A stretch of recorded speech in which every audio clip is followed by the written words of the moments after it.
जय गुरु जी, शुक्राना गुरु जी की प्यारी प्यारी संगत को जय गुरु जी। संगत जी प्यारा सा सत्संग शेयर करेंगे। गुरु जी बोलते हैं सत्संग सुनने वाले का भी कल्याण है, सत्संग सुनाने वाले का भी कल्याण है।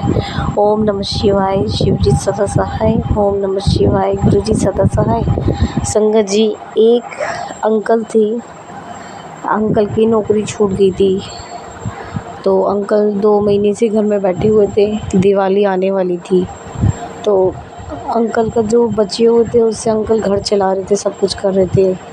जो अंकल ने पैसा जोड़ा हुआ था, तो उससे अंकल का घर बार सब चल रहा था अंकल जी का। अंकल जी की फिर नौकरी चली गई, जो पैसा था, तो आजकल की स्कूलों की फ़ीस इतनी होती है, आजकल सब कुछ अंकल जी सोच रहे अब मैं क्या करूं, कैसे करूं। दिवाली का बस 1 महीना रह गया है दिवाली आने में। अब मैं क्या करूं, इतना परेशान होने लग गए। गुरुजी के फॉलोअर्स थे अंकल, सोचते रहते थे, कोई जॉब के लिए कोई इंटरव्यू नहीं आ रहा था, कहीं भी नहीं आ रहा। अंकल जी को बैठे बैठे पूरे 2 महीने हो गए, इतना परेशान हो गए। तो अंकल जी की जो वाइफ थी ना, आंटी का बेटा है 5 5.5 साल का।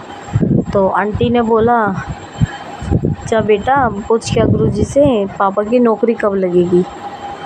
ठीक है संगत जी, लोगों को मैं बताती हूँ तो लोग बोलते हैं नहीं चांस हो सकता है, सब चांस नहीं है, ये सब गुरुजी करते हैं। तो उन आंटी का बेटा इस रूम में आया, अंकल से गुरुजी से बोलता है, गुरुजी पापा की नौकरी कब लगेगी। पता नहीं गुरुजी ने मेरे आंटी के बेटे को क्या बोला।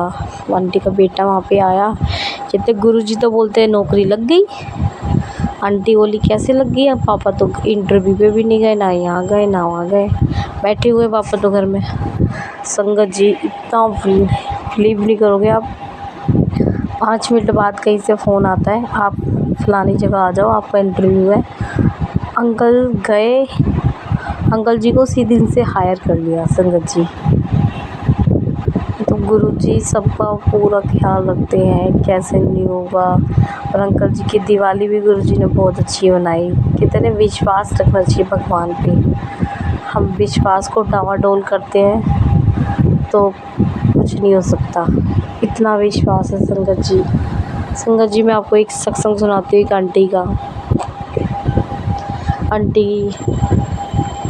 एक आंटी थी, वो काफ़ी रिस्क थी, सब जगह दिखा रही थी डॉक्टर को, तो सब जगह ट्रीटमेंट करवाया उन लोगों ने, हर जगह दिखाया, बाहर की कंट्रियों में भी दिखाया डॉक्टर को। सब ने बोल दिया आपके बच्चे नहीं हो सकते, किसी भी हालत में नहीं हो सकते। ठीक है, आंटी होने लगी परेशान, हर किसी को अपना एक बच्चा होना चाहिए गुरुजी। तो आंटी सोचने लग गई, तो आंटी की कोई फ्रेंड थी, आंटी को सत्संग में बुलाया था। तो आंटी को जब इतना अटैचमेंट नहीं हुआ था गुरुजी से, तो गुरुजी से बुलाया। फिर आंटी ने बोला बड़े मंदिर जाओ, गुरुजी आपकी सहायता करेंगे, जो आप परेशान हो गुरुजी आपको करेंगे।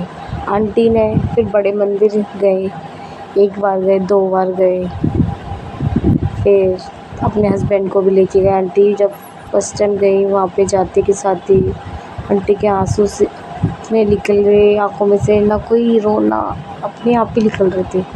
आंटी सोच भी रही है मन में, ये क्या हो रहा है मेरे साथ, मैं क्यों रो रही हूँ।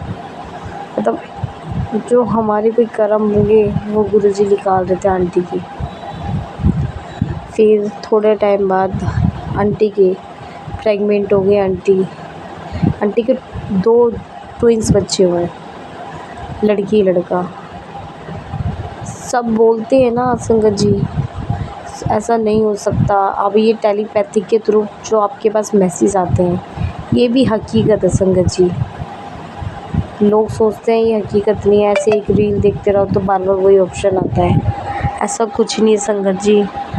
गुरुजी ने बोला था मैं जाने के बाद लोगों की गल्ला लोगों तक पहुँचाऊँगा।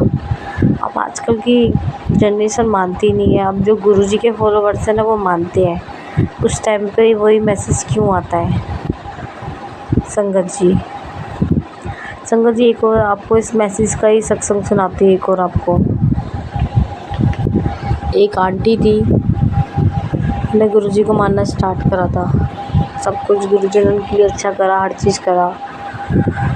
तो जैसे ही ना गुरुजी के मैसेज आते थे, आंटी मन सोचती थी मैसेज मेरे लिए गुरुजी का या नहीं। तो गुरुजी का एक दिन मैसेज आया, बोलते हाँ पुत्र ये तेरे लिए मैसेज है संगत जी। फिर आंटी को ना दिसंबर में ना 4 दिन पहले से आंटी को मैसेज आने लग गए, जो पुत्र तू घबराई मत, जो होता है अच्छे के लिए होता है। रोज़ मैसेज आ रहे थे ये वाले। आंटी को क्या पता था क्या ज़िंदगी में होना है अब। पुत्र तू घबराई मत, जो होता है अच्छे के लिए होता है। आंटी बहुत सोच में पड़ गई, क्या होगा क्या नहीं होगा। अब संगत जी फिर 27 दिसंबर को संगत जी शाम के 7 बजे के टाइम आंटी के फादर से आंटी की बात हुई। और आंटी के फादर ने एकदम ठीक थे, सब कुछ ऑफिस से घर जा रहे थे, एकदम ठीक थे। घर गए 7:30 बजे के टाइम, घर पहुँचे, बैठे, कहते कुछ सामान बीड़ी पीते थे उनके फादर की बीड़ी नीचे गिर गई थी, तो उठाने लगे तो वो वैसे ही गिर गए, डेड हो गए, मतलब पैरालाइज अटैक आया पहले। फिर उनको हॉस्पिटल जब तक ले गए तो हॉस्पिटल वालों ने बोला, पहले कहीं और हॉस्पिटल ले गए तो हॉस्पिटल वालों ने बोला क्योंकि इमरजेंसी केस होता है तो ये कोई भी हॉस्पिटल वाले हो, जो मैक्स हो चाहे मालवीय नगर वाले हो, तो वो एम्स भेजते हैं। उन्होंने बोला जाओ एम्स ले जाओ इनको, इनके दिमाग में कुछ हुआ है। तो जब एम्स ले गए, एम्स में ट्रीटमेंट हुआ है, MRI की रिपोर्ट आई, सब कुछ आई, तो जब पता चला इनकी दिमाग की नस फट गई है, ब्रेन हैविज हो गया है आंटी की फादर को। तो आंटी के फादर को इतना कुछ हो गया, मगर गुरुजी ने ये मैसेज इसलिए दे रहे थे, जा तू मिल के आ जा। जय गुरुजी।